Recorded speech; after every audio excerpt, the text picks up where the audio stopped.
Good morning, students. I am Shikha and this is your YouTube channel Full Solution. Today we will discuss about third head of income, that is income from business and profession. Income tax में जैसा कि मैंने पहले आप लोगों को बताया था, कॉर्पोरेट सेक्टर सबसे ज़्यादा टैक्स प्रोवाइड करती है to the government. So income from business and profession को पढ़ना बहुत ज़रूरी है, क्योंकि गवर्नमेंट का लार्ज चंक ऑफ मनी जो टैक्स से आता है वो सारा बिजनेस या प्रोफेशन से आता है। सबसे पहले हम लोग समझते हैं what is business and what is profession. For income tax purpose business income is type of earned income. जो भी इनकम हमें बिज़नेस से हो रहा है, छोटा मोटा बिज़नेस से भी अगर हम लोग जो भी इनकम आ रही है, कोई भी ऑर्डिनरी इनकम हो, साधारण सी इनकम जो हो रही है हमें अपने बिज़नेस से, वो सारा कुछ इनकम फ्रॉम बिज़नेस हो जाता है और ये टैक्सेबल है under head income from business and profession. अगर हम लोग बात करें प्रोफेशन की कि प्रोफेशन क्या होता है, तो अपने स्किल और नॉलेज के बेस पे अगर कोई पर्सन पैसा कमाता है तो उसे प्रोफेशन बोलते हैं। लाइक आई एम टीचिंग, मेरे पास स्किल एंड नॉलेज है and I am using that skill and knowledge to teach you all, so it is a profession. किसी भी क्वेश्चन को सॉल्व करने के लिए आपको सबसे पहले फॉर्मेट की ज़रूरत होती है, तो computation of income from business and profession का ये फॉर्मेट है। इसी फॉर्मेट पे हम लोग कोई भी क्वेश्चन सॉल्व करेंगे। Number one here is particulars, amount दो अमाउंट है, आप लोग एक में भी काम कर सकते हो। First is net profit as per profit and loss account. अब आप लोगों ने क्लास 11-12 में नेट प्रॉफिट निकालना तो सीखा ही होगा। जब हम लोग क्लास 12 में प्रॉफिट एंड लॉस अकाउंट बनाते थे तो हम लोग सारे कुछ को ऐड और लेस करके नेट प्रॉफिट फाइंड आउट करते थे। तो इसमें बस सबसे मेन यही है। कभी कभी क्वेश्चन में नेट प्रॉफिट नहीं निकाला हुआ होता और आपको बहुत सारे पर्टिकुलर्स दिए हुए होते हैं जिससे आपको नेट प्रॉफिट खुद निकालना होगा। तो नेट प्रॉफिट निकालने का एक फॉर्मेट देख लीजिए। This is the format for founding out net profit and loss account है ये। तो इसमें आप लोग जो भी फॉर्मेट देख रहे हैं इसको आप लोग नोट डाउन कर लीजिए, ऐसे ही नेट प्रॉफिट निकलेगा। अगर नेट प्रॉफिट क्वेश्चन में नहीं दिया हुआ होगा, क्वेश्चन में नेट प्रॉफिट दिया हुआ होगा तब इस फॉर्मेट का कोई काम नहीं है, आप डायरेक्ट नेट प्रॉफिट के वैल्यू को वहाँ पे पुट करेंगे। Okay, this is your format for profit and loss account to find net profit.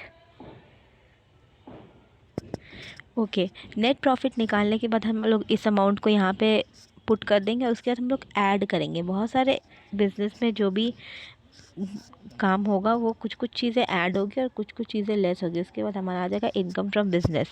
जो टैक्सेबल होगा वो टैक्सेबिलिटी हम लोग बाद में देखेंगे, पहले हम लोग इनकम निकालना सीख लेते हैं। Okay, now we will add some of the information from income from business. अब हम लोग ये ऐड और लेस करते क्यों हैं? क्योंकि जो हमारा बिज़नेस का इनकम जब हम लोग कैलकुलेट करते हैं, नेट प्रॉफिट पीएल अकाउंट में जब हम लोग कैलकुलेट करते हैं, वो कंपनीज एक्ट 2013 के अकॉर्डिंग कैलकुलेट करते हैं। ओके, लेकिन जब हम लोग इस पर इनकम टैक्स लगाते हैं तो वो इनकम टैक्स एक्ट 1961 के अकॉर्डिंग लगाते हैं। इसीलिए ये प्रॉब्लम है। प्रॉफिट एंड लॉस अकाउंट में हम लोग कंपनीज एक्ट 2013 के अकॉर्डिंग कुछ चीज़ें ऐड करते हैं जो कि इनकम टैक्स एक्ट 1961 के अकॉर्डिंग ऐड नहीं होंगी। यही यहाँ पे झमेला है कि हम लोग को ऐड और लेस करना पड़ता है computation of income from business के लिए। ओके, तो फर्स्ट इज ऐड में नंबर 1 है इनएडमिसिबल एक्सपेंसेस। उसमें ब्रैकेट में लिखा हुआ है not allowed but debited to profit and loss account. अब प्रॉफिट एंड लॉस अकाउंट में कुछ कुछ ऐसे एक्सपेंसेस होंगे जो कि डेबिट कर दिए गए हैं, पर इनकम टैक्स एक्ट उनको अलाउ नहीं करता है कि वो सारे प्रॉफिट एंड लॉस में डेबिट हो। इसलिए हम लोग को यहाँ पे उसे ऐड करना होगा। प्रॉफिट एंड लॉस अकाउंट से कुछ कुछ को हम लोग डिडक्ट कर दिए हैं, उनको यहाँ पे ऐड करना होगा इनकम टैक्स एक्ट के अकॉर्डिंग। ठीक है। Number 2 is admissible income.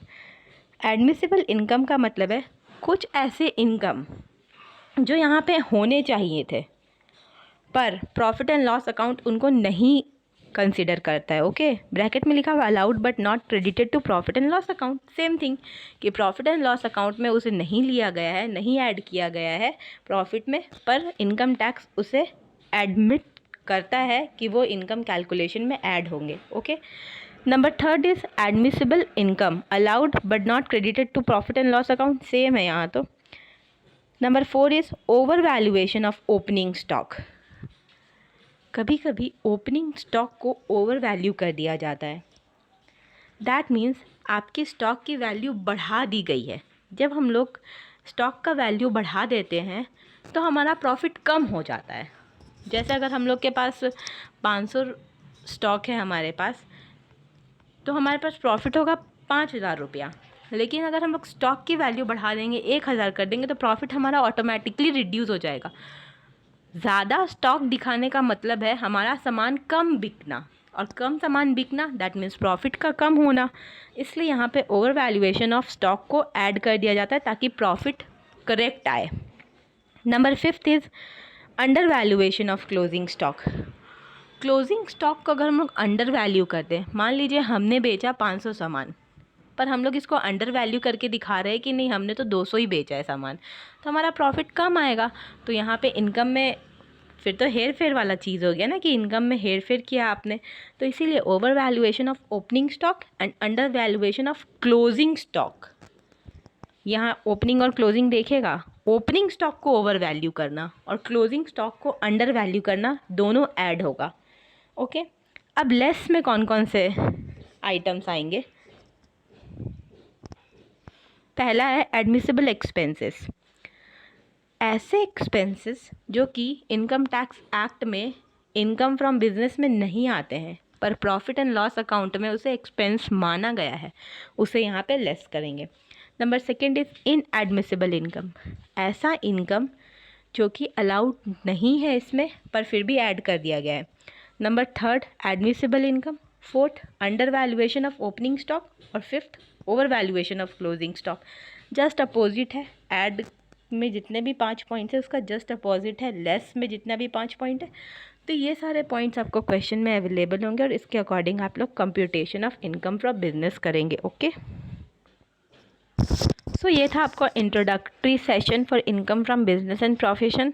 आगे आपको पीडीएफ में सेंड कर दिया जाएगा कि कौन सा एक्सपेंसेस एडमिसिबल है, कौन सा नॉन एडमिसिबल है, उसी तरह से इनकम कौन सा एडमिसिबल है, नॉन एडमिसिबल है, ये सब आपको पीडीएफ में सेंड कर दिया जाएगा और न्यूमेरिकल्स भी सेंड कर दिए जाएंगे। Okay, thank you.